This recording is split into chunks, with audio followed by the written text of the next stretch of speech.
They need to invent. And in order to invent, they need to experiment to figure out what's going to work.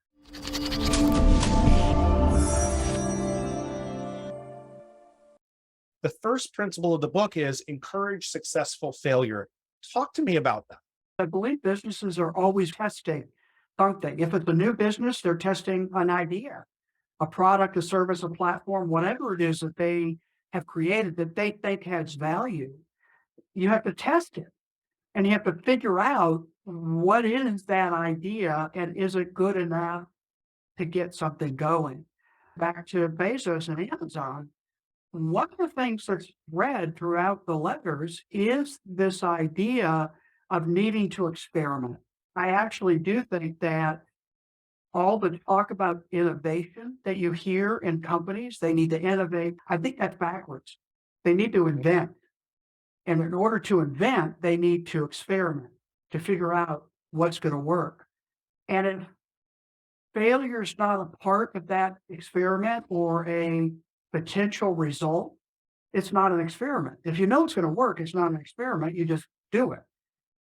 But the experiment is going to lead to failure, maybe more often than not, but that's going to lead to inventing on behalf of the customer.